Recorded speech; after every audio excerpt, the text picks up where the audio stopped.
એક વિડીયો બીજો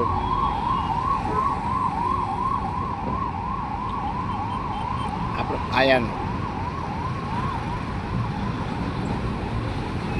આપણી જે આ કાયા છે ને દેહ કહેવાય કાયા. કોઈ દિવસ તમે એવો વિચાર કર્યો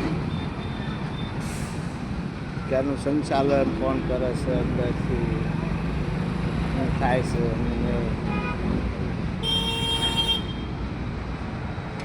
તમે માણસ એમ કહેશે કે માણસ કે હું કરું કરતલ દૂધો કોઈ હાજરા તારા હાજવસ રે મારો હરી કરી હોય. આપણામાં ઈશ્વર બેઠો છે એ વાત નક્કી છે. સંચાલન એ જ કરે છે. તમે શું કર્યું? તમારે આંગળી હલાવી હોય, આ આંગળી હલાવી હોય તો એ હલાવે, આ આંગળી હલાવી હોય તો એ હલાવે, આ આંગળી હલાવી હોય તો એ હલાવે. બેઠો બેઠો અંદરથી કરે છે. એની પાસે કેમ્પ્યુટર છે. કેમ્પ્યુટર એટલે તમારી અંદરથી તમને ખબર જ ન હોય કે મારે શું હલાવવું છે.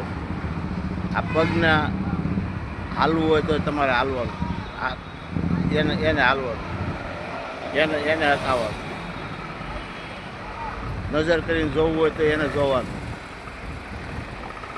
ખાવું હોય તો એને ખાવાનું, હલાવવું હોય તો એને હલાવવું. તમે આમાં શું કરો શીખજો? હાલ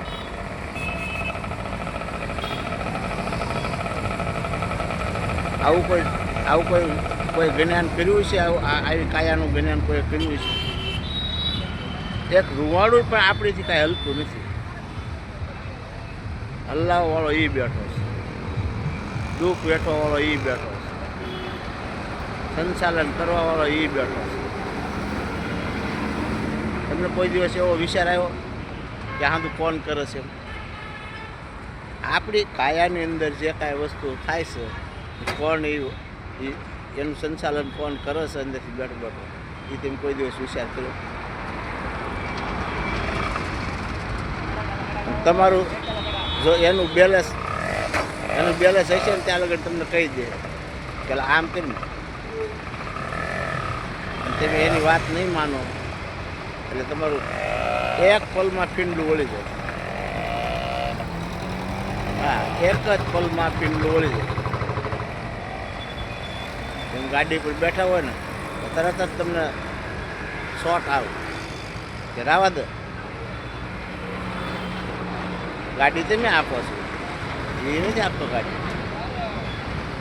તમને એ ના પાડે રાવા દે, તમે હાંકો ને પીંડલો જ વળી જાય. એમ જો કદાચ તમે એને ઊભી રાખી દીધી હોય તો તમારું પીંડલું ન હોય. એમ કેવું તમે માનતા છો. વાત એ હાસી, એવું તો એમ જ કહું છું, વાત એ હાસી છે. હું તો મારા શરીરને જાણું છું કે આમાં આ બોલવાવાળો કોણ છે, આ હલ્લાવાળો કોણ છે, આ સંચાલન કોણ કરે છે. આપણે એને આમ કોઈ દિવસ જોતા નથી. હા, નાવું હોય ને તો એ જ બોલે છે. પેલા નાય નાવું છે હો ભાઈ, પછી તમે બાથરૂમમાં કરો. પેલા એ જ કરે છે, શાન એ જ કરે છે. હા, ભૂખે તમને એ જ લગાડે છે. તમારી તાકાત નથી કાંઈ તમને ભૂખ લાગી હોય. તમને ન ખાવા દેવું હોય ને તો એ ન ખાવા દે. ખવડાવવું હોય ને તો તમને ખવડાવી દે. ઝેર પીવડાવવું હોય તો એ પીવડાવી દે. અમૃત પીવું હોય તો એ પીવડાવી દે. તમે એનું કેવું માનો તો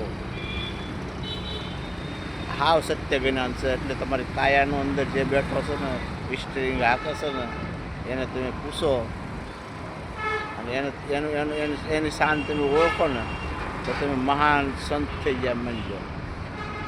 અને એની શાન તમે ન માનો અને તમે એની ઉપર કરો એટલે તમારું છે ને ફજેતી થાય. જય સિયારામ, જય હનુમાનજી મહારાજ.